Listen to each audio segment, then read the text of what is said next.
Hi friends, welcome to my channel తిరుపతిల voice of competitive exams. ఈరోజు మనం ఈ వీడియోలో ఆధునిక భారతదేశ చరిత్ర నుంచి గాంధీ యుగంలో క్విట్ ఇండియా ఉద్యమం అన్న దాని గురించి తెలుసుకుందాం. మనం ఇంతకుముందు ప్రీవియస్ వీడియోలో ఈ గాంధీ యుగంలో వ్యక్తిగత సత్యాగ్రహం గురించి అంటే చంపారన్ ఉద్యమము, ఖేడా సత్యాగ్రహము, అహ్మదాబాద్ నూలు మిల్లు కార్మికుల సత్యాగ్రహము, ఆ తర్వాత సహాయ నిరాకరణ ఉద్యమము, శాసనోల్లంఘన ఉద్యమము, వీటి గురించి తెలుసుకుందాం. ఈరోజు క్విట్ ఇండియా ఉద్యమము, ఆ క్విట్ ఇండియా ఉద్యమానికి ముందు భారతదేశంలో జరిగినటువంటి పరిణామాలు ఏమిటి లేదా ప్రముఖమైనటువంటి సంఘటనలు ఏమిటి అన్న విషయాలన్నిటినీ మనం ఈరోజు ఈ క్లాసులో తెలుసుకుందాం. మనకు ఫస్ట్ శాసనోల్లంఘన ఉద్యమం. ఈ యొక్క శాసనోల్లంఘన ఉద్యమం అనేటటువంటిది భారతదేశంలో 1930 నుంచి 1934 వరకు జరిగింది. 1930 నుంచి 1934 వరకు జరిగింది. మనకు భారతదేశంలో శాసనోల్లంఘన ఉద్యమం జరుగుతున్నటువంటి సమయంలో ఈ యొక్క బ్రిటన్లో మనకు రౌండ్ టేబుల్ సమావేశాలు జరిగాయి. రౌండ్ టేబుల్ సమావేశాలు జరిగాయి. మనకు రౌండ్ టేబుల్ సమావేశాలు 1930 నుంచి 1932 1930 నుంచి 1932 మధ్యకాలంలో మొత్తం మనకు 3 రౌండ్ టేబుల్ సమావేశాలు జరిగాయి. మొత్తం 3 రౌండ్ టేబుల్ సమావేశాలు జరిగాయి. ఈ రౌండ్ టేబుల్ సమావేశాల యొక్క కోడ్ వచ్చేసి మనకు నజా, సెడి, నడి. ఖచ్చితంగా ఈ కోడ్ని గుర్తుపెట్టుకోవాల్సిందే. ఈ 3 రౌండ్ టేబుల్ సమావేశాల యొక్క కోడ్ నజా, సెడి, నడి. 1219711724. ఇది 1930 నుంచి 1932 మధ్యకాలంలో బ్రిటన్లో జరిగినటువంటి 3 రౌండ్ టేబుల్ సమావేశాల యొక్క కోడ్. ఏంటి ఇవంటి కన్నా మనకు ఫస్ట్ మనకు మొట్టమొదటి రౌండ్ టేబుల్ సమావేశం. మొదటి రౌండ్ టేబుల్ సమావేశం 1930 నవంబర్ 12 నుంచి 1930 నవంబర్ 12 నుంచి 1931 జనవరి 19. 1930 నవంబర్ 12 నుంచి 1931 జనవరి 19 మధ్యన జరిగింది మొదటి రౌండ్ టేబుల్ సమావేశం. ఇది టోటల్గా 60 డేస్ పైన జరిగింది. 60 రోజులకు పైన జరిగింది మొదటి రౌండ్ టేబుల్ సమావేశం. తర్వాత రెండవ రౌండ్ టేబుల్ సమావేశము 1931 సెప్టెంబర్ 7 నుంచి డిసెంబర్ 1 వరకు. రెండవ రౌండ్ టేబుల్ సమావేశము 1931 సెప్టెంబర్ 7 నుంచి డిసెంబర్ 1 వరకు. దాదాపుగా 80 రోజులకు పైన జరిగింది. రెండవ రౌండ్ టేబుల్ సమావేశం దాదాపుగా 80 రోజుల పైన జరిగింది. అత్యధిక రోజులు జరిగినటువంటి రౌండ్ టేబుల్ సమావేశం ఏదంటే కన్నా రెండవ రౌండ్ టేబుల్ సమావేశం. తర్వాత మూడవ రౌండ్ టేబుల్ సమావేశము 1932 నవంబర్ 17 నుంచి డిసెంబర్ 24 మధ్యన. మొత్తం మనకు 30 రోజులకు పైన జరుగుతుంది మూడవ రౌండ్ టేబుల్ సమావేశం. అతి తక్కువ కాలం జరిగిన రౌండ్ టేబుల్ సమావేశం మూడవ రౌండ్ టేబుల్ సమావేశం. భారతదేశంలో శాసనోల్లంఘన ఉద్యమం జరుగుతున్నటువంటి సమయంలో బ్రిటన్లో మనకు రౌండ్ టేబుల్ సమావేశాలు జరిగాయి. 1930 నుంచి 1932 మధ్యకాలంలో 3 రౌండ్ టేబుల్ సమావేశములు. నజా, సెడి, నడి అంటే నవంబర్, జనవరి, సెప్టెంబర్, డిసెంబర్, నవంబర్, డిసెంబర్. దీని ఫోన్ నెంబర్ 1219711724 అని గుర్తుపెట్టుకోండి. మొదటి రౌండ్ టేబుల్ సమావేశం 1930 నవంబర్ 12 నుంచి 1931 జనవరి 19 వరకు, దాదాపుగా 60 రోజులకు పైన జరిగింది. రెండవ రౌండ్ టేబుల్ సమావేశం 1931 సెప్టెంబర్ 7 నుంచి డిసెంబర్ 1 వరకు, దాదాపుగా 80 రోజులకు పైన జరిగింది. మూడవ రౌండ్ టేబుల్ సమావేశం 1932 నవంబర్ 17 నుంచి డిసెంబర్ 24 వరకు, దాదాపుగా 30 రోజుల పైన జరిగింది. అత్యధిక రోజులు జరిగినటువంటిది 2వ రౌండ్ టేబుల్ సమావేశం, అతి తక్కువ కాలం పాటు జరిగినటువంటిది 3వ రౌండ్ టేబుల్ సమావేశం. ఈ 3 రౌండ్ టేబుల్ సమావేశాలు జరుగుతున్నటువంటి సమయంలో మనకు బ్రిటన్ రాజు ఎవరంటే King George V. King George V round table సమావేశాలు జరుగుతున్న సమయంలో బ్రిటన్ రాజు కింగ్ జార్జ్ V.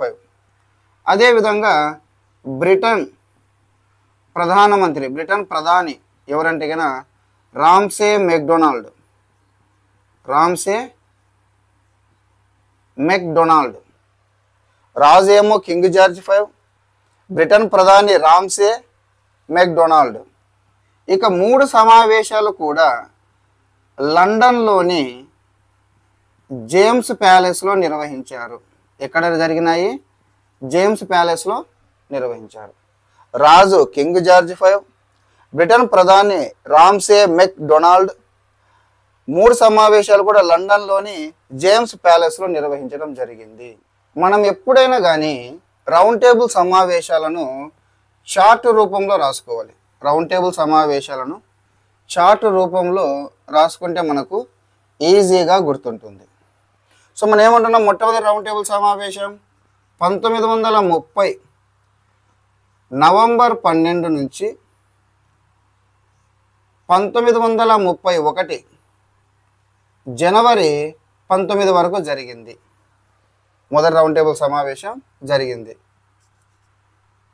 ఈ రౌండ్ టేబుల్ సమావేశం దాదాపుగా 60 రోజులకు పైన జరిగింది. 60 రోజులకు పైన జరిగింది. ఈ రౌండ్ టేబుల్ సమావేశానికి దాదాపుగా 89 మెంబర్స్, 89 మంది పాల్గొన్నారు. 60 రోజుల పైనగా జరిగింది. ఈ రౌండ్ టేబుల్ సమావేశానికి 89 పైగా మెంబర్స్ పాల్గొన్నారు.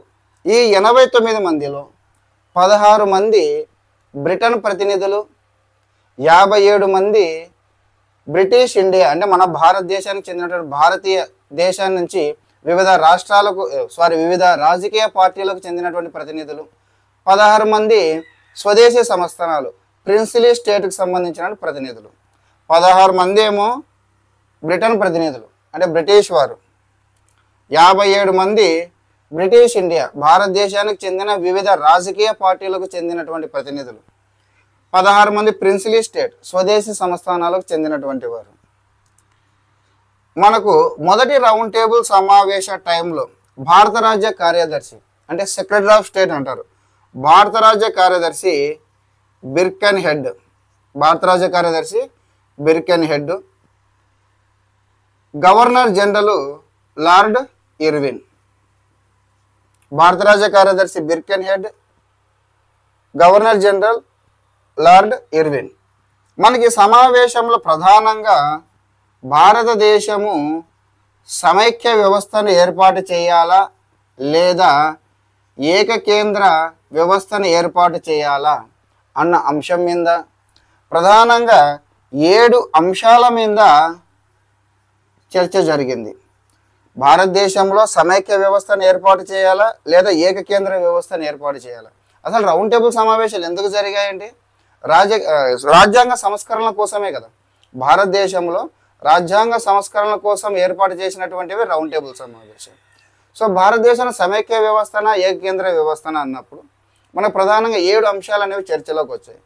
మొదటిది ICS అండ్ IPS ఎగ్జామ్స్ను భారతదేశంలోనే నిర్వహించాలి. రెండవది భారతదేశంలో సమైక్య వ్యవస్థను ఏర్పాటు చేయాలి. ఆ సమైక్య వ్యవస్థలో భాగంగా భారతదేశంలో ఉన్నటువంటి రాష్ట్రాలలో సమైక్య ప్రభుత్వాలను ఏర్పాటు చేసి ఆ సమైక్య ప్రభుత్వాల్లో ఉండే మంత్రిమండలి శాసనసభలకు బాధ్యత వహించాలి. యొక్క సైన్యంలో భారతీయుల సంఖ్యను పెంచాలి. కొత్తగా వాయువ్య సరిహద్దు ప్రావిన్సీ నార్త్ వెస్ట్ ఫ్రాంటైన్ ప్రావిన్సీని ఏర్పాటు చేసి దాని యొక్క మంత్రిని కేటాయించాలి. భారతదేశం నుంచి బర్మాను వేరు చేయాలి. బాంబే నుంచి సింధ్ ప్రావిన్సీని వేరు చేయాలి అన్న అంశాలు ప్రధానంగా చర్చలోకి వచ్చాయి. అయితే ఈ యొక్క సమావేశంలో మనకు ఐఎన్సి ఇండియన్ నేషనల్ కాంగ్రెస్ పాల్గొనలేదు. కారణం ఏంటంటే కనుక 1929 లాహోర్ సమావేశంలో తీసుకున్నటువంటి సంపూర్ణ స్వరాజ్య తీర్మానం. మనకు ఐఎన్సి బ్రిటన్కు ఒక టార్గెట్ పెట్టింది, మీరు తక్షణమే సంపూర్ణ స్వరాజ్య తీర్మానాన్ని ఆమోదించాలి అని. సో ఆ సంపూర్ణ స్వరాజ్య తీర్మానాన్ని బ్రిటన్ ఆమోదించకపోవడంతో మనకు రౌండ్ టేబుల్ సమావేశంలో ఐఎన్సి పాల్గొనలేదు.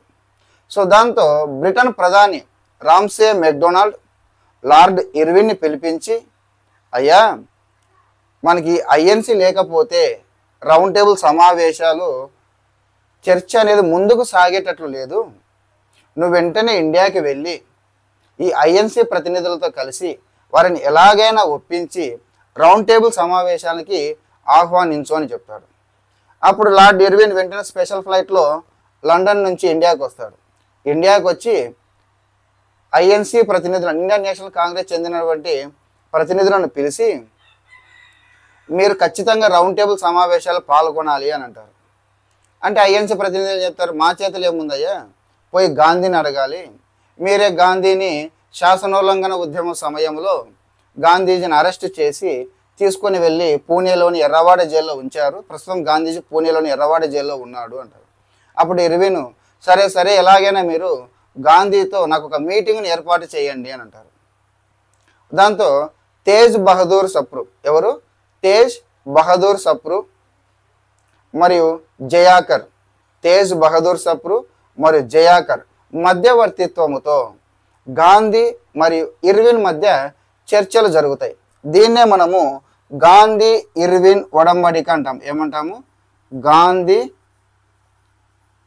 ఇర్విన్ ఒప్పందము లేదా గాంధీ ఇర్విన్ ఒడంబడిక. దీన్నే మనం ఢిల్లీ ఒప్పందం అని కూడా అంటాము. ఇది మనకు 1931 మార్చ్ 5వ తారీఖున ఢిల్లీలో జరుగుతుంది. అందుకే దీన్ని మన గాంధీ ఇర్విన్ ఒప్పందము లేదా ఢిల్లీ ఒప్పందం అని అంటాం. 1931 మార్చ్ 5వ తారీఖున జరుగుతుంది. అప్పుడు ఇర్విన్ ముందు గాంధీజీ 5 డిమాండ్లను ఉంచుతాడు. మొదటిది, ఇప్పుడు శాసనోల్లంఘన ఉద్యమంలో భాగంగా గాంధీ అరెస్ట్ అయ్యి ఎర్రవాడ జైల్లో ఉన్నాడు. ఎందుకు శాసనోల్లంఘన ఉద్యమం చేశాడు? తక్షణ కారణం దాన్ని ఉప్పు సత్యాగ్రహం అంటాం కదా, ప్రీవియస్ వీడియోలో చెప్పుకున్నాం. సో కాబట్టి వెంటనే ఉప్పు మీద వేసినటువంటి పన్నును రద్దు చేయాలి, భారతీయులే ఉప్పు తయారు చేసుకోవడానికి పర్మిషన్ ఇవ్వాలి, ఈ ఉప్పుకు సంబంధించి ఇతర విషయాలకు సంబంధించి జారీ చేసినటువంటి ఆర్డినెన్సులను వెంటనే ఉపసంహరించుకోవాలి, రాజకీయ ఖైదీలను విడుదల చేయాలి, సత్యాగ్రహీల నుంచి లాక్కున్నటువంటి ఆస్తిని వారికి తిరిగి ఇచ్చేయాలి, ఇక మద్యం షాపులు, వస్త్ర దుకాణాలు మొదలైన వాటి ముందర పికెటింగ్ని నిర్వహించాలి అని 5 డిమాండ్లు పెడతాడు. అప్పుడు ఇర్విన్, సరేనయ్యా, ఖచ్చితంగా నీ డిమాండ్లన్నీ మేము ఒప్పుకుంటున్నాము, నువ్వు తక్షణమే శాసనోల్లంఘాన్ని నిలిపివేసి రౌండ్ టేబుల్ సమావేశానికి బయలుదేరు లండన్కి అంటాడు. దాంతో గాంధీజీ శాసనోల్లంఘన తక్షణమే తాత్కాలికంగా నిలిపివేస్తున్నట్లు ప్రకటించి 2వ రౌండ్ టేబుల్ సమావేశానికి బయలుదేరుతారు. ఆ విధంగా మనకు 2వ రౌండ్ టేబుల్ సమావేశము మనకు 1931 నజా సెడి సెప్టెంబర్ 7 నుంచి డిసెంబర్ 1 వరకు జరుగుతుంది. అయితే మనకు ఈ సెప్టెంబర్ 7 కాబట్టి గాంధీజీ మనకు లండన్కు బయలుదేరాడు రౌండ్ టేబుల్ సమావేశంలో పాల్గొనడం కోసం.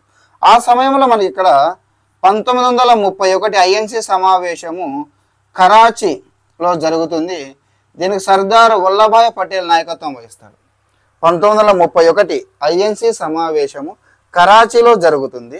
దీనికి సర్దార్ వల్లభాయ్ పటేల్ నాయకత్వం వహిస్తాడు. ఇక్కడ మొట్టమొదటిసారిగా గాంధీజీకి మనకి రెగ్యులర్గా ఐఎన్సి సమావేశాలు ఎప్పుడైనా వార్షిక సమావేశాలు ఇప్పుడు కూడా ప్రజెంట్ 2025 కూడా తీసుకోండి, ఐఎన్సి వార్షిక సమావేశాలు డిసెంబర్లో జరుగుతాయి. ఎప్పుడు జరుగుతాయి? డిసెంబర్లో జరుగుతాయి. సో ఇక్కడ మన 1931 కరాచీ సమావేశం సర్దార్ వల్లభాయ్ పటేల్ నాయకత్వం అధ్యక్షత వహించాడు. ఇక్కడ గాంధీజీకి మొట్టమొదటిసారిగా నిరసన ప్రదర్శనలు జరిగాయి. గాంధీజీకి వ్యతిరేకంగా నిరసన ప్రదర్శనలు ఎందుకు అని అంటే కదా, మనకి ఇక్కడ గాంధీ ఇర్విన్ ఒప్పందం మార్చి 5వ తారీఖున జరిగింది. ఈ ఒప్పందంలో భాగమైంది రాజకీయ ఖైదీలను విడుదల చేయాలి. కానీ ఈ ఒప్పందం జరిగినటువంటి కేవలం 2 వీక్స్ లోపలనే అంటే మార్చి 23న ఈ ఒప్పందం 5వ తారీఖున జరుగుతుంది. కేవలం 2 వారాల వ్యవధిలోనే మార్చి 23న 1937 మార్చి 23వ తారీఖున బీఆర్ఎస్ని ఉరి తీస్తారు. బీఆర్ఎస్ని ఉరి తీస్తారు. బీఆర్ఎస్ అంటే ఎవరంటే కన్నా భగత్ సింగ్, రాజగురు అండ్ సుఖ్దేవ్ ముగ్గురిని 1931 మార్చి 23వ తారీఖున గాంధీ ఇర్విన్ ఒప్పందం జరిగినటువంటి కేవలం 2 వారాల వ్యవధిలోనే మార్చి 23వ తారీఖున భగత్ సింగ్, రాజగురు, సుఖ్దేవ్లను ఉరి తీస్తారు. గాంధీ ఇర్విన్ ఒప్పందం ప్రకారం రాజకీయ ఖైదీలందరినీ విడుదల చేయాలి, కానీ ఇక్కడ వీళ్ళ ముగ్గురిని ఉరి తీశారు. మరి ఎట్లా ఈ యొక్క గాంధీ ఇర్విన్ ఒప్పందాన్ని తూట్లు పొడిచినట్టే కదా. మరి గాంధీ ఎట్లా పోతాడు 2వ రౌండ్ టేబుల్ సమావేశానికి, వీళ్ళను ఎందుకు విడిపించలేకపోయాడు అని గాంధీజీకి వ్యతిరేకంగా నిరసన ప్రదర్శనలు జరిగినటువంటి ఐఎన్సీ సమావేశం 1931 కరాచీ సమావేశం. దీనికి అధ్యక్షుడు సర్దార్ వల్లభాయ్ పటేల్. ఇక్కడ జరిగేటప్పటికే గాంధీజీ 2వ రౌండ్ టేబుల్ సమావేశంలో పాల్గొనడానికి లండన్కి అయితే వెళ్ళిపోయాడు. 2వ రౌండ్ టేబుల్ సమావేశం 1931 సెప్టెంబర్ 7 నుంచి డిసెంబర్ 1 వరకు దాదాపుగా 80 రోజులకు పైన జరుగుతుంది. ఎక్కువ రోజులే కాదు, ఎక్కువ మంది హాజరైనటువంటి సమావేశం కూడా ఇదే. ఎక్కువ రోజుల పాటు జరిగినటువంటి సమావేశం, ఎక్కువ మంది హాజరైన సమావేశం, దాదాపుగా 107 మంది ప్రతినిధులు హాజరవుతారు. ఈ సమావేశ సమయానికి భారత రాజ్య కార్యదర్శి ఏమో బెన్, గవర్నర్ జనరల్ వచ్చేసి లార్డ్ వెల్లింగ్టన్. భారత రాజ్య కార్యదర్శి బెన్, గవర్నర్ జనరల్ వచ్చేసి వెల్లింగ్టన్. ఇక్కడ ప్రధానంగా సమైక్య వ్యవస్థను గురించి మైనారిటీల గురించి చర్చించారు. ప్రధానంగా సమైక్య వ్యవస్థ గురించి, మైనారిటీల గురించి. మనకు 1935 భారత ప్రభుత్వ చట్టంలో పొందుపరచబడినటువంటి దాదాపుగా 75% అంశాలని మనకు 2వ రౌండ్ టేబుల్ సమావేశంలో చర్చించడం జరిగింది. అంటే సమైక్య వ్యవస్థలో భాగంగా భారతదేశంలో సమైక్య వ్యవస్థను ఏర్పాటు చేయాలి. ఒకవేళ సమైక్య వ్యవస్థను ఏర్పాటు చేస్తే గిన స్వదేశీ సంస్థానాలు స్వయం ప్రతిపత్తిని కలిగి ఉండాలన్నా, సమైక్య వ్యవస్థలో జాయిన్ అయితే గిన ఏ విధంగా జాయిన్ కావాలి, సమైక్య వ్యవస్థలో జాయిన్ కానటువంటి స్వదేశీ సంస్థానాలు స్వతంత్రంగా ఉండొచ్చా, కేంద్ర రాష్ట్ర అధికారాలు ఏ విధంగా ఉండాలి, శాసన అధికారాలు ఏ విధంగా ఉండాలి, అవశిష్ట అధికారాలు, తర్వాత న్యాయ అధికారాలు, ఇటు అనేకమైనటువంటి అంశాలను 1935 భారత ప్రభుత్వ చట్టంలో పొందుపరిచినటువంటి అనేక అంశాలను ఇక్కడ డిస్కస్ చేశారు. ఇక్కడ వరకైతే గాంధీజీ కూడా ఓకే అన్నాడు. కానీ ఇక్కడ మైనారిటీల అంశం దగ్గరకు వచ్చేటప్పటికి గాంధీజీకి మహమ్మద్ అలీ జిన్నా, ముస్లిం లీగ్ మహమ్మద్ అలీ జిన్నాకి భేదాభిప్రాయాలు వస్తాయి. వీళ్ళు మైనారిటీలు అంటే ముస్లిం లీగ్ ప్రధానంగా పట్టుబట్టింది ఏంటంటే కన్నా NWFE అండ్ సింధ్ అంటే నార్త్ వెస్ట్ ఫ్రంటియర్ ప్రావిన్సీ, వాయువ్య సరిహద్దు ప్రావిన్సీ అనే నూతన ప్రావిన్సీని ఏర్పాటు చేయాలి. ప్రత్యేక నియోజకవర్గాలను సింధ్ అనేటువంటి నూతన ప్రావిన్సీని ఏర్పాటు చేయాలి. ఇది ముస్లింలకు ప్రత్యేక నియోజకవర్గాలు ఆల్రెడీ ఉన్నాయి. ప్రత్యేక నియోజకవర్గాలు ముస్లింలకి మళ్ళీ కొత్తగా 2 ప్రత్యేక నియోజకవర్గాలను ఏర్పాటు చేయాలి. అది వాయువ్య సరిహద్దు ప్రావిన్సీ 1, సింధు ప్రావిన్స్లను ముస్లింల కోసం 2 ప్రత్యేక నియోజకవర్గాలను కేటాయించాలి. ఇక్కడ గాంధీజీకి మహమ్మద్ అలీ జిన్నాకు భేదాభిప్రాయాలు వస్తాయి. అయితే బ్రిటన్ ప్రభుత్వం వీటిని ఏర్పాటు చేయడానికి సుముఖత వ్యక్తం చేస్తుంది. దాంతో గాంధీజీ విభజించు పాలించు అన్నటువంటి అంశాలను వ్యతిరేకిస్తూ ఏమంటారంటే కన్నా బహుశా నేను బ్రిటన్ ప్రధాని రామ్సే మెక్డొనాల్డ్ దారులు వేరయ్యేటటువంటి ప్రదేశానికి వచ్చామేమో అని ఆయన వ్యాఖ్యానించి ఈ యొక్క రౌండ్ టేబుల్ సమావేశాన్ని బహిష్కరిస్తున్నట్లు ప్రకటించి ఇండియాకి తిరిగి వస్తాడు. ఇండియాకి తిరిగి వచ్చిన తర్వాత జనవరి 4వ తారీఖున మళ్ళీ అరెస్ట్ చేసి పూణేలోని ఎర్రవాడ జైల్లో ఉంచుతారు గాంధీజీని. మళ్ళీ గాంధీ శాసనోల్లంఘన ఉద్యమాన్ని తిరిగి మొదలు పెడతాడు. సో ఈ విధంగా ఈ విధంగా 2వ రౌండ్ టేబుల్ సమావేశంలో మాత్రమే పాల్గొనింది INC, ఇండియన్ నేషనల్ కాంగ్రెస్. మొదటి రౌండ్ టేబుల్ సమావేశంలో పాల్గొనలేదు. మూడవ రౌండ్ టేబుల్ సమావేశంలో కూడా పాల్గొనలేదు. అది ఐఎన్సీ తరపున పాల్గొన్న ఏకైక ప్రతినిధి ఎవరంటే గాంధీజీ. దాన్ని కూడా బహిష్కరించి మళ్ళీ రిటర్న్ ఇండియాకి వస్తాడు. వచ్చిన వెంటనే యాజ్ యూజువల్గా జనవరి 4వ తారీఖున గాంధీజీని అరెస్ట్ చేసి పూణేలోని ఎర్రవాడ జైల్లో ఉంచుతారు. ఇక తర్వాత అక్కడి వరకైతే ఓకే, ముస్లింలకి ప్రత్యేక నియోజకవర్గాలను కేటాయించారు, ఓకే. మళ్ళీ బ్రిటన్ ప్రభుత్వం ఏం చేస్తుందంటే ఇక కమ్యూనల్ అవార్డు అంటారు. కమ్యూనల్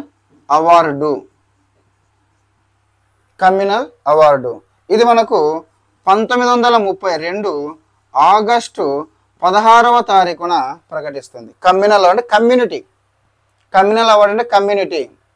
కమ్యూనల్ అవార్డుని 1932 ఆగస్టు 16వ తారీఖున ప్రకటిస్తుంది బ్రిటన్ ప్రభుత్వం. ఏంటి కమ్యూనల్ అవార్డు అంటే కనుక ఇప్పటి వరకు ప్రత్యేక నియోజకవర్గాలు అనేవి ముస్లింలకు, సిక్కులకు, యూరోపియన్లకు అంటే ఇట్లా మత ప్రాతిపదికన ప్రత్యేక నియోజకవర్గాలను కేటాయించారు. కానీ ఫస్ట్ టైం కుల ప్రాతిపదికన అంటే హిందువులలోనే మళ్ళీ విభజించు పాలించి ఇంతవరకు మతాల పరంగా విభజించారు భారతదేశాన్ని. ఇదిగో ముస్లింలకు ఈ నియోజకవర్గాలు, సిక్కులకు ఈ నియోజకవర్గాలు, యూరోపియన్స్కి, ఆంగ్లో ఇండియన్స్కి ఈ నియోజకవర్గాలని. ఇప్పుడు హిందువులలోనే చిచ్చు పెట్టడానికి కుల ప్రాతిపదికన, కమ్యూనిటీ ప్రాతిపదికన ప్రత్యేక నియోజకవర్గాలను కేటాయించడం కోసం దళితులు, షెడ్యూల్డ్ కులాలు, కమ్యూనల్ అవార్డు అంటే వాళ్ళకు ఒక అవార్డు ఇస్తున్నాం. ఏం అవార్డు? ఈ షెడ్యూల్డ్ కులాలకు, దళితులకు ప్రత్యేక నియోజకవర్గాలను కేటాయిస్తున్నాము. అంటే హిందువులలో కులాలకి మధ్యన చిచ్చు పెట్టాలనేది బ్రిటన్ ప్రభుత్వం యొక్క ఆలోచన. దీన్ని గాంధీజీ తీవ్రంగా వ్యతిరేకిస్తాడు. అయితే యాజ్ యూజువల్గా అణగారిన వర్గాలు, దళితులకు ప్రతినిధి అయినటువంటి అంబేద్కర్ దీన్ని స్వాగతిస్తాడు. దీంతో గాంధీజీ ఈ అవార్డు ప్రకటించిన తర్వాత పూణేలోని ఎర్రవాడ జైల్లో ఉన్నారు. సెప్టెంబర్ 20వ తారీఖు నుంచి 26వ తారీఖు వరకు వారం రోజుల పాటు నిరాహార దీక్ష చేస్తాడు. దాంతో అంబేద్కరు నన్ను ఎలాగైనా గాంధీతో మీటింగ్ ఏర్పాటు చేయండి, నేను గాంధీజీని ఒప్పిస్తాను అంటాడు. ఆ విధంగా గాంధీ అంబేద్కర్ మధ్యన, గాంధీ అంబేద్కర్ మధ్యన జరిగేది పూనా ఒప్పందం అంటాం. ఏమంటాము? పూనా ఒప్పందం. అంటే పూణేలోని ఎర్రవాడ జైల్లో జరిగింది కాబట్టి గాంధీ అంబేద్కర్ మధ్య జరిగే ఒప్పందాన్ని పూనా ఒప్పందం అంటాం. ఇది మనకు 1932 సెప్టెంబర్ 24న జరిగింది పూనా ఒప్పందం. మనకు గాంధీ ఇర్విన్ ఒప్పందం 1931 మార్చి 5వ తారీఖున దీనికి మధ్యవర్తి వహించినది తేజ్ బహదూర్ సప్రు జయాకర్. అయితే గాంధీ అంబేద్కర్ మధ్య పూనా ఒప్పందానికి వచ్చేసి ట్రిబులార్ మధ్యవర్తిని వహించారు.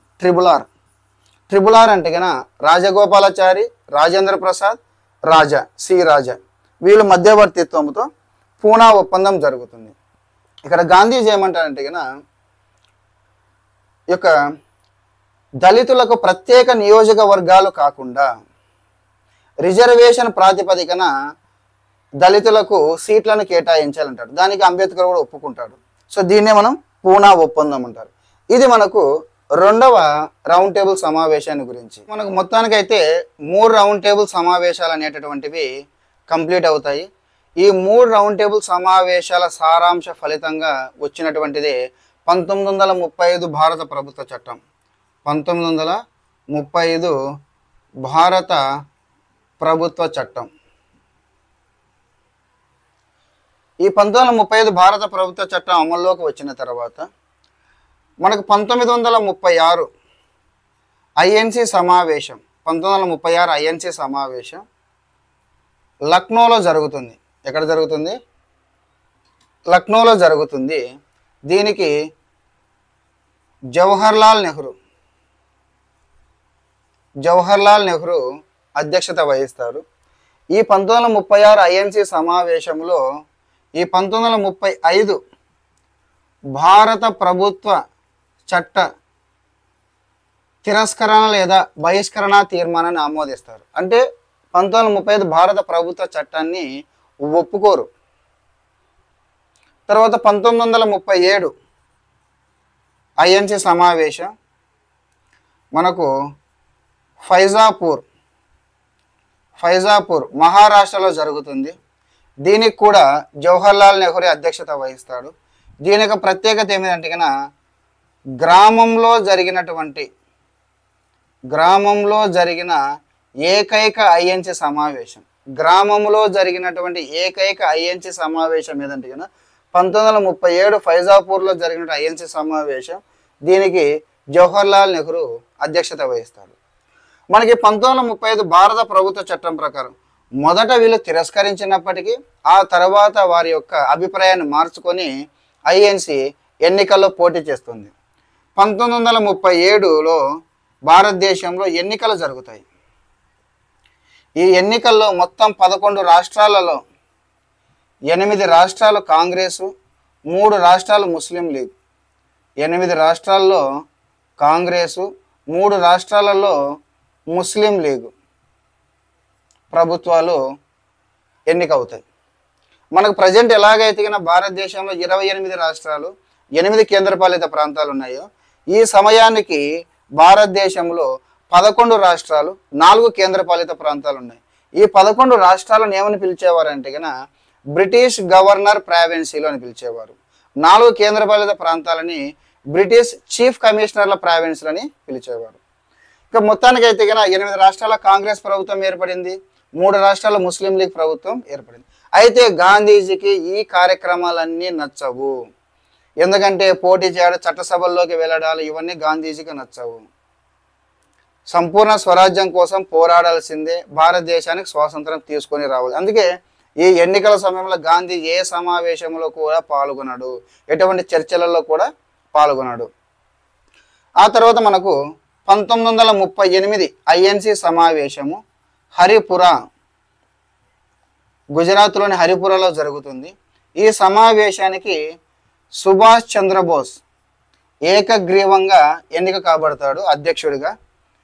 ఈ సమావేశంలోనే ఈ జవహర్లాల్ నెహ్రూ నేతృత్వంలో జాతీయ ప్రణాళికా సంఘాన్ని ఏర్పాటు చేస్తాడు. 1938 గుజరాత్ హరిపురాలో జరుగుతున్న ఐఎన్సి సమావేశము. సుభాష్ చంద్రబోస్ ఏకగ్రీవంగా ఎన్నికైతాడు అధ్యక్షుడిగా. నెహ్రూ నాయకత్వంలో జాతీయ ప్రణాళికా సంఘాన్ని ఏర్పాటు చేస్తారు.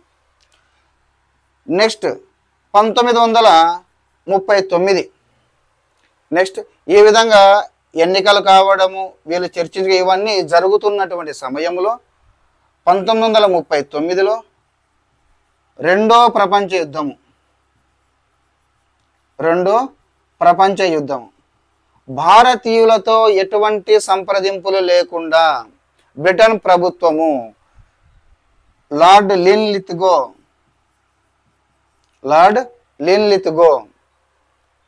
భారతదేశ గవర్నర్ జనరల్, బ్రిటన్ ప్రభుత్వం గవర్నర్ జనరల్ లార్డ్ లిన్లిత్గో ఒక ప్రకటన చేస్తాడు. రెండవ ప్రపంచ యుద్ధంలో బ్రిటన్ కూటమి తరపున భారతదేశము కూడా రెండవ ప్రపంచ యుద్ధంలో పాలు పంచుకుంటుంది అని అనౌన్స్మెంట్ చేస్తాడు. దాన్ని గాంధీజీ తీవ్రంగా వ్యతిరేకిస్తాడు. అప్పుడు గాంధీజీ ఒక పిలుపునిస్తాడు, ఇప్పటికైనా మీ అధికారాలను త్యజించండి, మరొక సత్యాగ్రహానికి సిద్ధము కాండి అంటాడు. ఇప్పటికైనా మీ యొక్క అధికారాలను త్యజించండి, మరొక సత్యాగ్రహానికి సిద్ధము కాండి అని అంటారు. గాంధీ పిలుపుతో ఈ 8 రాష్ట్రాల్లో ఉన్నటువంటి కాంగ్రెస్ ప్రభుత్వము రాజీనామా చేస్తుంది. అయితే ముస్లిం లీగ్ మాత్రము మహమ్మద్ అలీ జిన్నా ఈ 1939 డిసెంబర్ 22ని విమోచన దినోత్సవము డే ఆఫ్ డెలివరెన్స్గా అభివర్ణిస్తాడు మహమ్మద్ అలీ జిన్నా. సో ఆ విధంగా కాంగ్రెస్ మళ్ళీ వారి యొక్క ప్రభుత్వాలకి రాజీనామాలు చేసి మళ్ళీ స్వాతంత్ర ఉద్యమంలోకి మళ్ళీ అడుగు పెడుతుంది. సో ఈ విధంగా మనకు లార్డ్ లిన్లిత్గో మనకు అనౌన్స్మెంట్ అయితే చేశాడు. దాంతో మనకు 1939 ఐఎన్సి సమావేశం చాలా వేడిగా జరుగుతుంది. త్రిపురి ఇది మధ్యప్రదేశ్లో ఉంది. అయితే ఇక్కడ 1939 ఐఎన్సి సమావేశము చాలా ఇంట్రెస్టింగ్గా ఉంటుంది. గాంధీజీ పట్టాభి సీతారామని అధ్యక్షుడిగా నిలబెడతాడు. అతనికి పోటీగా సుభాష్ చంద్రబోస్ నిలబడతాడు. గాంధీజీ నిలబెడితే ఫైనల్ కావాలి.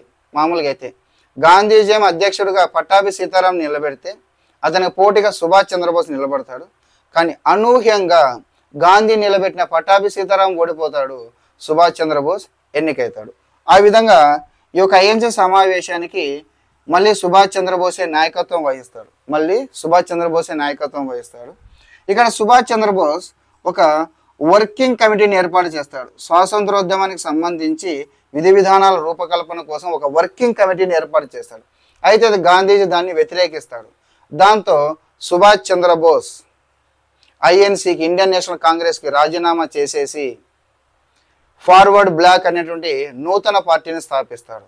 మన సుభాష్ చంద్రబోస్ అనే టాపిక్ ఒక సపరేట్ వీడియో చేసినప్పుడు ఈ సుభాష్ చంద్రబోస్ ఐఎన్సీకి రాజీనామా చేసి ఫార్వర్డ్ బ్లాక్ అనే నూతన పార్టీని ఏర్పాటు చేయడము, బెర్లిన్కి వెళ్ళడము, అక్కడ ఆజాద్ హింద్ ఫౌజ్ కావచ్చు, ఐఎన్ఏ ఇండియన్ నేషనల్ ఆర్మీ కావచ్చు, వీటన్నిటి విషయాల గురించి మనము సుభాష్ చంద్రబోస్ సపరేట్ వీడియో చేసిన దాంట్లో మనము క్లియర్గా చెప్పుకుందాం.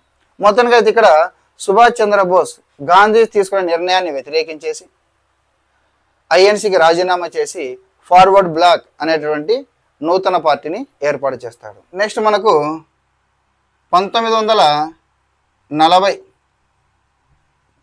ఆగస్టు 8వ తారీఖున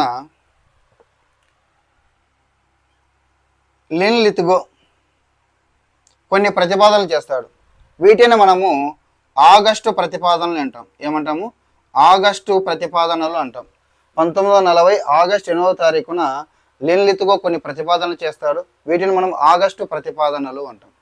ఈ ప్రతిపాదనల సారాంశం ఏమిటంటే ఈ ప్రతిపాదనల యొక్క సారాంశం ఏమిటంటే, మీరు మాకు ఒక రెండవ ప్రపంచ యుద్ధంలో సహాయ సహకారాలను అందించినట్లయితే రెండో ప్రపంచ యుద్ధం ముగిసిన వెంటనే భారతదేశానికి డొమినియన్ ప్రతిపత్తిని కల్పిస్తాము. రాజ్యాంగాన్ని రచించుకోవడానికి రాజ్యాంగ పరిషత్తును ఏర్పాటు చేస్తాము. గవర్నర్ కార్యనిర్వాహక మండలిలో భారతీయుల సంఖ్యను పెంచుతాము. అదేవిధంగా భారతీయులతో కూడిన ఒక ప్రభుత్వాన్ని ఏర్పాటు చేసి అందులో మంత్రిమండలిలో అందరూ భారతీయులు ఉండే విధంగా చూస్తాము అని అంటే ఊరించేటటువంటి ప్రతిపాదనలు. సో వీటిని ఇండియన్ నేషనల్ కాంగ్రెస్ కావచ్చు, ముస్లిం లీగ్ కావచ్చు, జాతీయవాదులు ఎవరు కూడా నమ్మరు. అందరు కూడా దాన్ని కొట్టిపడేస్తారు. ఈ సందర్భంగా నెహ్రూ ఇచ్చినటువంటి ఈ లిన్ లిత్గో ప్రతిపాదన లేదా ఆగస్టు ప్రతిపాదన 1940 ఆగస్టు 8 జవహర్లాల్ నెహ్రూ ఏమంటారంటే తలుపుకు కొట్టిన మేకు వలె మృతప్రాయమైనది, dead as a doornail అంటారు. మనకి ఏదైనా తలుపుకు ఒక మేకును కొట్టినప్పుడు అది ఇంకా జీవితాంతం అది అలాగే ఉండిపోతుంది. సో తలుపుకు కొట్టిన మేకు వలె మృతప్రాయమైనది అంటాడు. గాంధీజీ ఏమంటాడు? మేము మిమ్మల్ని రొట్టెలను అడుగుతుంటే మీరు మాకు రాళ్ళని ఇస్తున్నారు అంటాడు గాంధీజీ. సో మొత్తానికి గాంధీజీ అయితే మాత్రం వ్యక్తిగత సత్యాగ్రహాన్ని అనౌన్స్మెంట్ చేస్తాడు.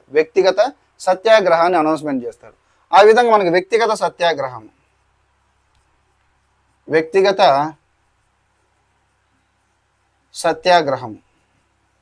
గాంధీజీ 1940 అక్టోబర్ 17వ తారీఖున బాంబే నుండి ప్రారంభిస్తాడు వ్యక్తిగత సత్యాగ్రహాన్ని.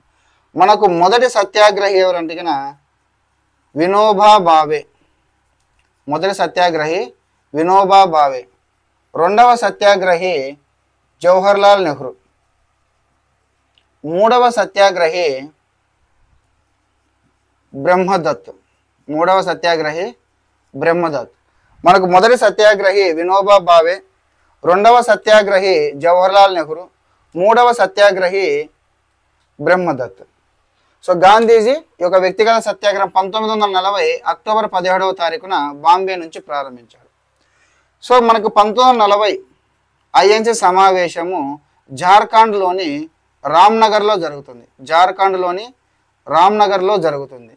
దీనికి మౌలానా అబుల్ కలాం ఆజాద్ దీనికి అధ్యక్షత వహిస్తాడు. ఈ గాంధీజీ చేపట్టినటువంటి వ్యక్తిగత సత్యాగ్రహాన్ని ఆమోదించినటువంటి ఐఎన్సీ సమావేశం ఏదంటే 1940 రామ్నగర్ సమావేశం. దీనికి అధ్యక్షుడు మౌలానా అబుల్ కలాం ఆజాద్. సో ఈ విధంగా ఇక్కడేమో ఐఎన్సీ తన జాతీయ ఉద్యమాన్ని తీవ్రతరం చేస్తుంది. అక్కడ చూస్తేనేమో రెండవ ప్రపంచ యుద్ధము భయంకరంగా మారుతుంది. మనకు రెండవ ప్రపంచ యుద్ధంలో మనకు 2 కూటమిలు ఉన్నాయి. ఒక కూటమిలో బ్రిటన్ ఉంది, ఇంకో కూటమిలో ఏమో జపాన్ ఉంది.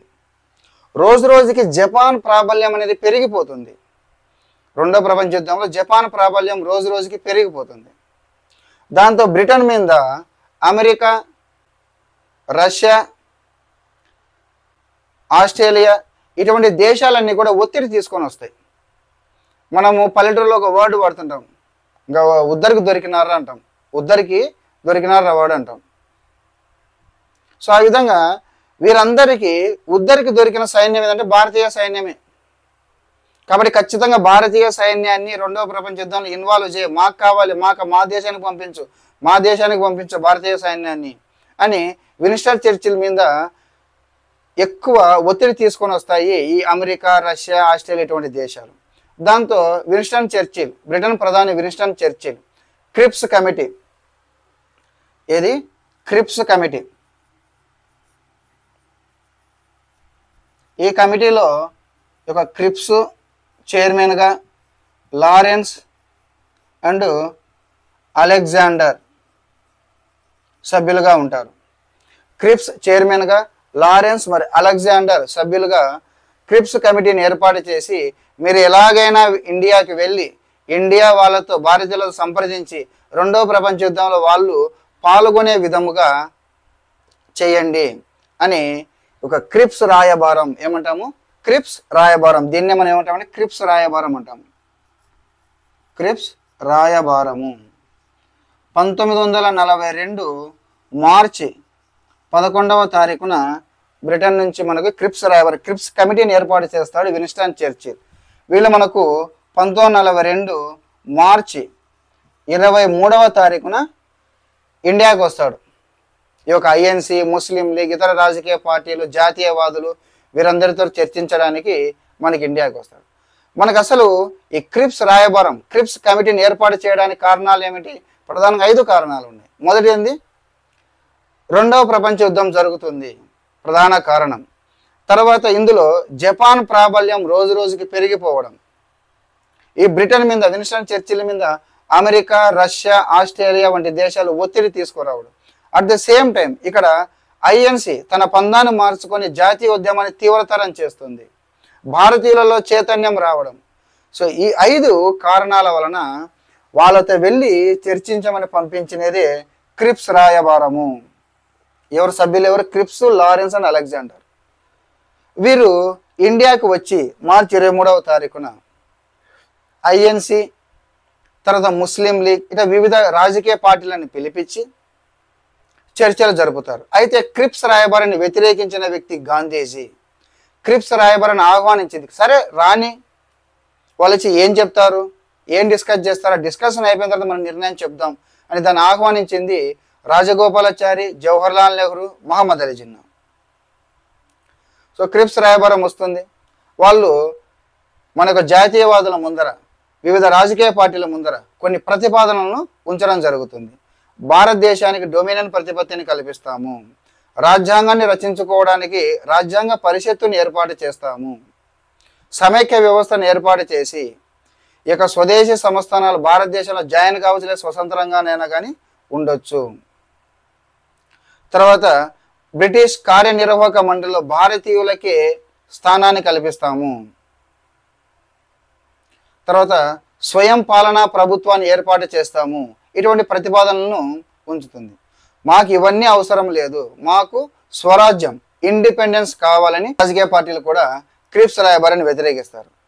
ఈ క్రిప్స్ రాయబారం సందర్భంగా గాంధీజీ చేసినటువంటి వ్యాఖ్యానం చాలా కాంపిటీషన్ ఎగ్జామ్స్లలో చాలా సార్లు అడిగినది. క్రిప్స్ రాయబారం సందర్భంగా గాంధీ చేసినట్టు వ్యాఖ్యానం ఏమిటంటే గిన, దివాలా తీసిన బ్యాంకు ముందస్తు తేదీన ఇచ్చిన చెక్కు వంటిది అంటాడు. చాలా కాంపిటీషన్, పోలీస్ ఎగ్జామ్స్లో అయితే గిన, ఈ కానిస్టేబుల్, ఎస్ఐ ఎగ్జామ్లో అయితే గిన నెంబర్ ఆఫ్ టైమ్స్ అడిగాడు. దివాలా తీసిన బ్యాంకు ముందస్తు తేదీన ఇచ్చిన చెక్కు వంటిది, దివాలా తీసిన బ్యాంకు ముందస్తు తేదీన ఇచ్చినటువంటి చెక్కు వంటిదని వ్యాఖ్యానిస్తారు. మొత్తానికి క్రిప్స్ రాయబారము అట్టర్ ఫ్లాప్ అవుతుంది. క్రిప్స్ రాయబారం అట్టర్ ఫ్లాప్ అవుతుంది. So INC, Gandhiji quit India ఉద్యమానికి సిద్ధమవుతాడు. సో ఈ విధంగా జరిగినటువంటి పరిణామాలు, సంఘటనలు చివరికి క్విట్ ఇండియా ఉద్యమానికి దారితీస్తాయి. సో నెక్స్ట్ క్విట్ ఇండియా ఉద్యమం. క్విట్ ఇండియా ఉద్యమం. మన క్విట్ ఇండియా ఉద్యమం అనేది 1942 ఆగస్ట్ 8వ తారీఖున ప్రారంభమవుతుంది. 1944 మే 6వ తారీఖున స్టాప్ అవుతుంది. క్విట్ ఇండియా ఉద్యమం 1942 ఆగస్ట్ 8వ తారీఖున ప్రారంభమై 1944 మే 6వ తారీఖున స్టాప్ అవుతుంది. క్విట్ ఇండియా ఉద్యమాన్ని భారత్ చోడో ఆగస్ట్ ఉద్యమం అని, ఆగస్ట్ క్రాంతి అని, 1942 తిరుగుబాటు అని రకరకాల పేర్లు ఉన్నాయి. బట్ చాలా సార్లు కాంపిటేటివ్ ఎగ్జామ్లు అడిగినటువంటి ప్రశ్న, ఏ నాయకుడు లేనటువంటి ఉద్యమం ఏదంటే కన్నా క్విట్ ఇండియా ఉద్యమం. ఏ నాయకుడు లేని ఉద్యమం ఏదంటే కానీ క్విట్ ఇండియా ఉద్యమం. చాలాసార్లు వచ్చేసి ఏ నాయకుడు లేనటువంటి ఉద్యమం ఈ క్రింది వాటిలో: ఏ చంపారన్ ఉద్యమం, బి సహాయ నిరాకరణ ఉద్యమం, సి శాసనోల్లంఘన ఉద్యమం, డి క్విట్ ఇండియా ఉద్యమం అని అడిగాను. ఏ నాయకుడు లేని ఉద్యమం ఏదంటే కన్నా క్విట్ ఇండియా ఉద్యమం. అంటే ఇక్కడ ఏంటి, ఎవరో నాయకుడు ముందు నుంచి నడిపినది, అందరూ కూడా పాల్గొన్నారు ఈ ఉద్యమం. క్విట్ ఇండియా ఉద్యమంలో మ్యాక్సిమం భారతదేశంలో ఉన్నటువంటి ప్రతి ఒక్కరు కూడా ఇందులో పాల్గొనడం జరిగింది. ఏ నాయకుడు కాదు, అందరూ కలిసి వచ్చారు, అందరూ పాల్గొన్నటువంటి ఉద్యమం. అందుకే ఏ నాయకుడు లేనటువంటి ఉద్యమం ఏదంటే కన్నా క్విట్ ఇండియా ఉద్యమం అంటారు. అసలు క్విట్ ఇండియా ఉద్యమానికి మనకు కారణాలు ఏమిటి అని అన్నప్పుడు తక్షణ కారణం వచ్చేసి ఈ రెండవ ప్రపంచ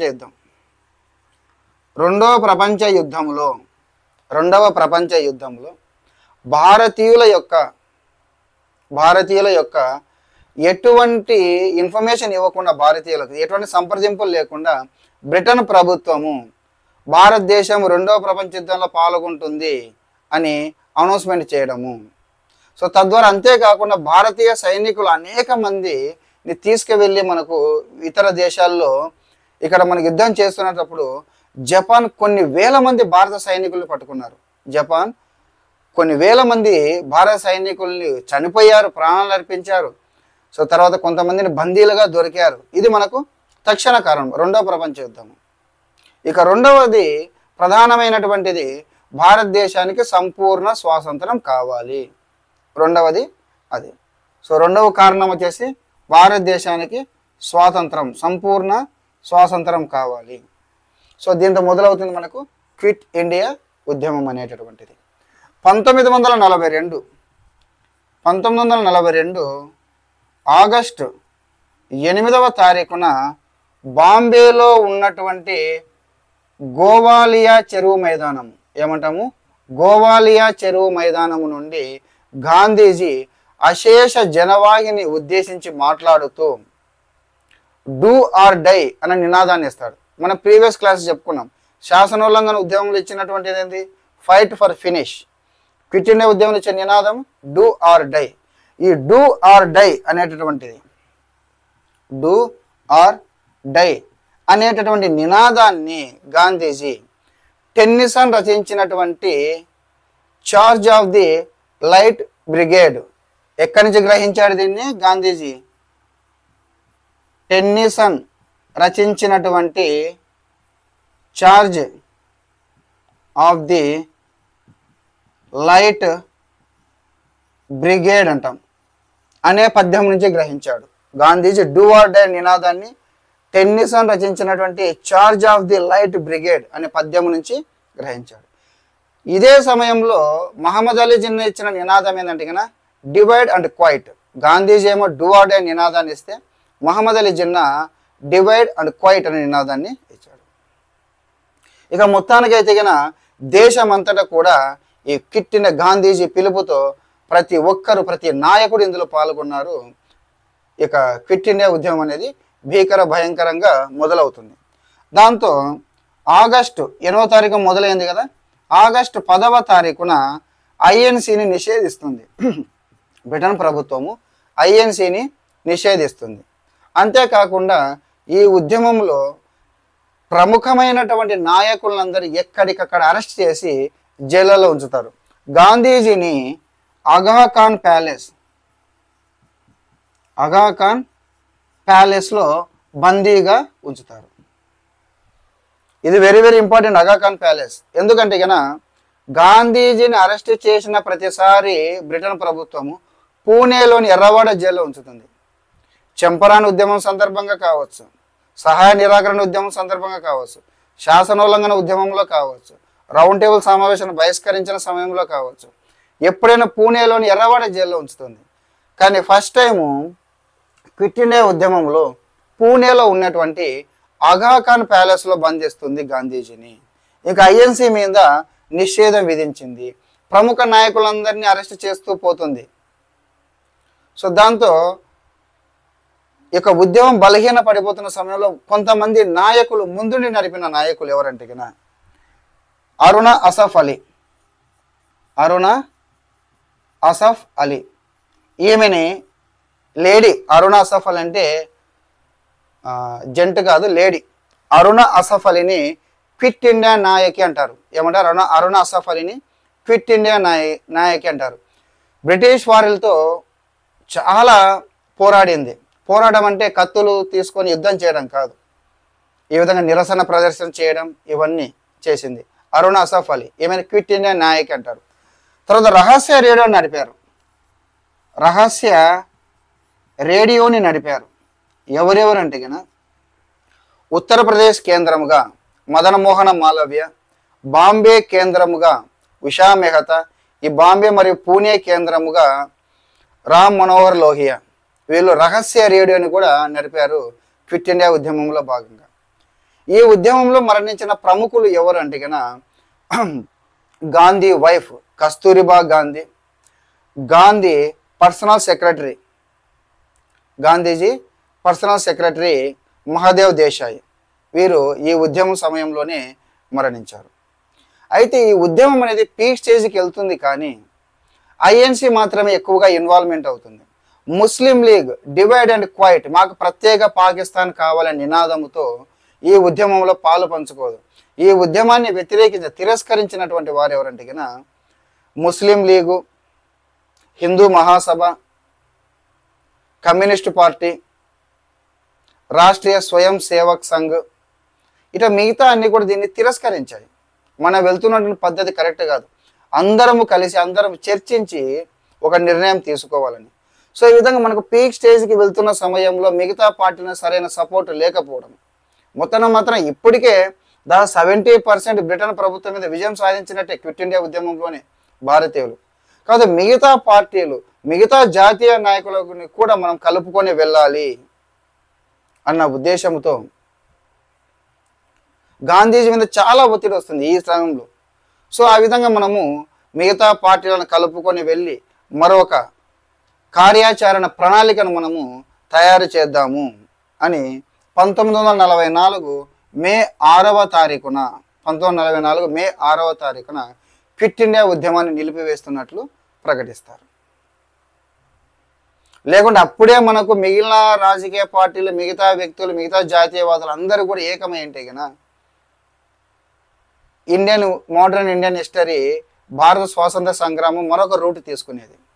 ఆ తర్వాత దీన్ని స్టాప్ చేసిన తర్వాత రాజాజీ ఫార్ములా ముస్లిం లీగ్ దగ్గరికి వెళ్ళడము, ముస్లిం లీగ్ ముందు మనము కలిసి పోరాడదాము, ఆ తర్వాత మనం డివైడ్ చేసుకుందామని చెప్పుకోవడము, వేవేల్ ప్రణాళిక, సిమ్లా ప్రణాళిక, ఆ తర్వాత క్యాబినెట్ రాయబారము. మళ్ళీ వీళ్ళ ముగ్గురు వస్తారు. క్రిప్స్ రాయబారంలో ఎవరున్నారు వాళ్ళే వస్తారు. కాబట్టి దానికి అధ్యక్షుడిగా లారెన్స్ ఉంటాడు. క్యాబినెట్ రాయబారం రావడము. సో ఈ విధంగా చర్చలన్నీ జరిపిన తర్వాత చివరికి భారతదేశానికి స్వాతంత్రం అనేది వస్తుంది. సో దాన్ని మనము నెక్స్ట్ క్లాస్లో చెప్పుకుందాం. సో ఇది మనకి ఈరోజు క్విట్ ఇండియా ఉద్యమానికి గురించి, దానికి ముందు జరిగినటువంటి సంఘటనలు. సో 3 రౌండ్ టేబుల్ సమావేశాలు జరుగుతాయి. ఆ రౌండ్ టేబుల్ సమావేశాల ఫలితంగా మనకు 1935 భారత ప్రభుత్వ చట్టం అనేది అమల్లోనికి వస్తుంది. దాని ప్రకారం 1937లో మనకి ఎన్నికలు జరుగుతాయి. మెయిన్గా 2వ ప్రపంచ యుద్ధం, రెండో ప్రపంచ యుద్ధం స్టార్ట్ కావడము, లార్డ్ లిన్లిత్గో ప్రతిపాదన, ఆగస్టు ప్రతిపాదనలు అంటాము. ఆ తర్వాత గాంధీజీ యొక్క వ్యక్తిగత సత్యాగ్రహాన్ని మొదలు పెట్టడము, ఆ తర్వాత క్రిప్స్ రాయబారం రావడము, క్రిప్స్ రాయబారం అట్రప్లాప్ కావడము, చివరికి క్విట్ ఇండియా ఉద్యమం అనేది మొదలవుతుంది. మనకి చివరికి 1944 మే 6వ తారీఖున క్విట్ ఇండియా ఉద్యమం అనేది ఎండ్ అవుతుంది. మనకు క్విట్ ఇండియా ఉద్యమం సందర్భముగా భారతదేశాన్ని సందర్శించిన అమెరికా అధ్యక్షుడు రూజ్వెల్ట్, సో రష్యా అధ్యక్షుడు, చైనా అధ్యక్షుడు వచ్చేసి చియాంగ్ కైషేక్. సో ఇది మనకు ఈరోజు క్విట్ ఇండియా ఉద్యమం అన్న టాపిక్. నెక్స్ట్ మనం ఇంకా చివరి టాపిక్, మొత్తం 5గా విడగొట్టుకున్నాం కదా. వ్యక్తిగత సత్యాగ్రహాలు, సహాయ నిరాకరణ ఉద్యమము, శాసనోల్లంఘన ఉద్యమం, క్విట్ ఇండియా ఉద్యమం. నెక్స్ట్ క్యాబినెట్ మిషన్ లేదా క్యాబినెట్ రాయబారం. ఆ టాపిక్ గురించి మనం చెప్పుకున్నామంటే కన్నా గాంధీ యుగము 1919 to 1947, దాంతోపాటు ఇండియాకి కూడా ఇండిపెండెన్స్ వస్తుంది. సో నా టాపిక్ మనం నెక్స్ట్ క్లాస్లో చెప్పుకుందాం. సో ఫ్రెండ్స్, ఈ వీడియో నచ్చితే లైక్ చేయండి, షేర్ చేయండి. ఇటువంటి సబ్జెక్ట్ అనాలిసిస్ సంబంధించిన మరిన్ని వీడియోలు చూడాలనుకుంటే కనుక ఖచ్చితంగా నా ఛానల్ని సబ్స్క్రైబ్ చేయండి.